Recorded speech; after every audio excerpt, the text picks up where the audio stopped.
mga kapwa kong estudyante.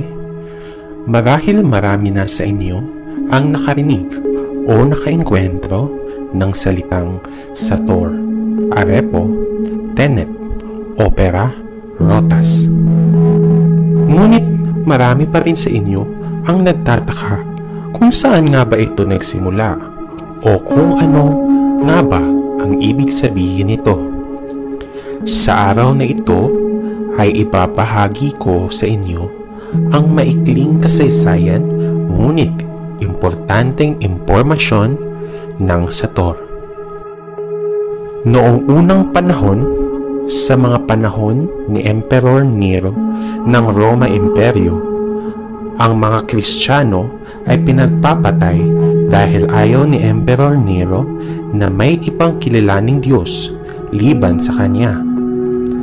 Ang mga sumasamba kay Hesukristo bilang anak ng Diyos ay pinaparusahan at pinagpapatay.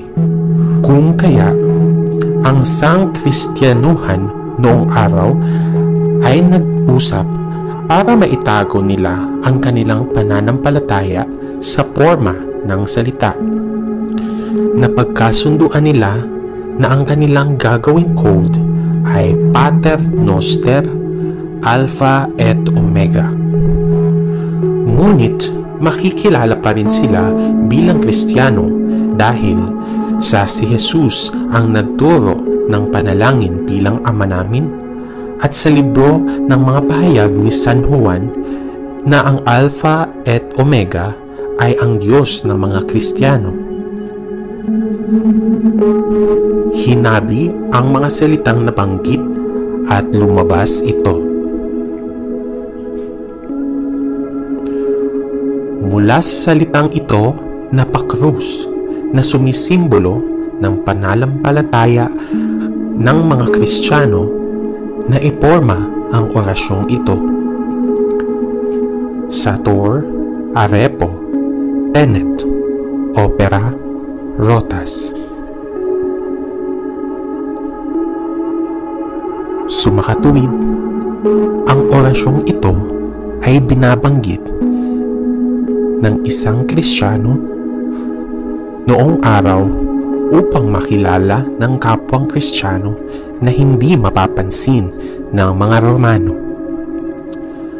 Ang salitang ito ay nagkabisa ng sobra dahil sa simbolismo sa likod ng orasyong ito. Ang mga Kristiyano noong araw ay handang mamatay sa kanilang pananampalataya at ang kanilang mga buhay ay inialay nila sa Diyos.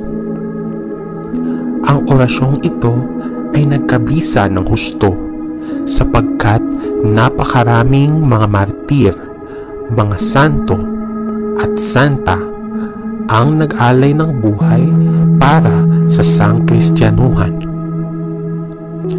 Sa literal na kahulugan, ang kahulugan ng nasabing orasyon ay ang mga sumusunod.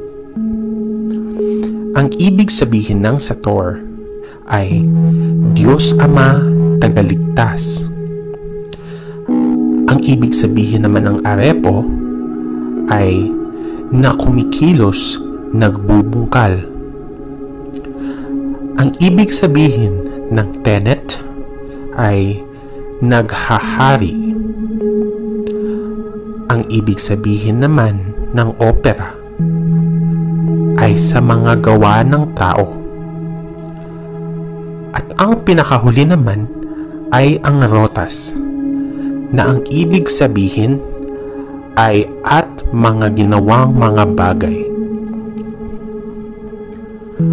Ang kahulugan at kasaysayan sa likod ng orasyong ito at nagkakaloob ng kapangyarihan sa mga salitang ito, kung kaya't anumang orasyon kapag inihuli ang Sator ay umaandar. Ang Sator, ayon kay Maestro Melencio T. Sapino, ay ang krus sa mundo. Ito ang krus sa aksis ng mundo. Ito ang krus sa hilaga. Ito naman ang krus ng silangan. Ito ang krus ng kanluran.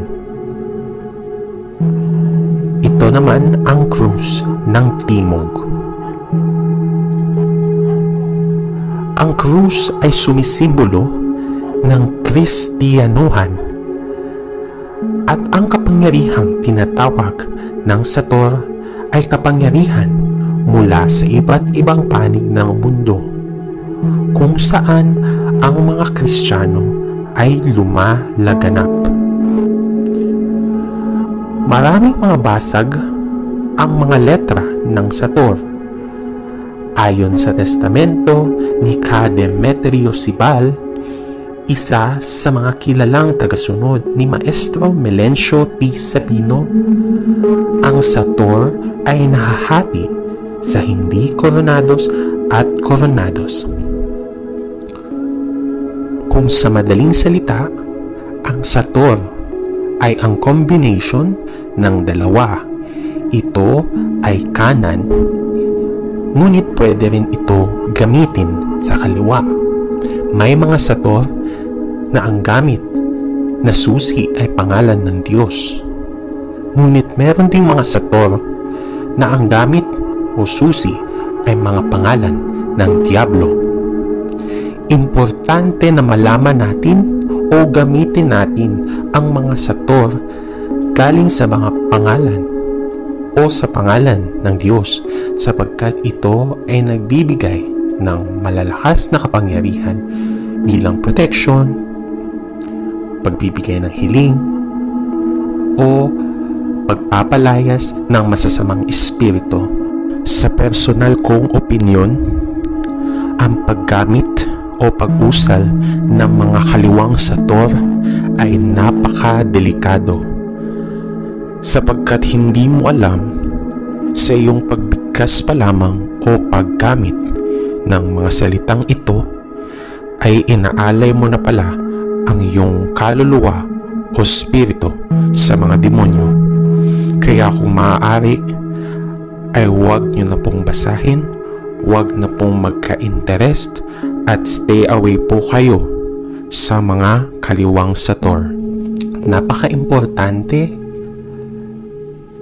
na ang paggamit ng Sator ay pag-aralan muna ng mabuti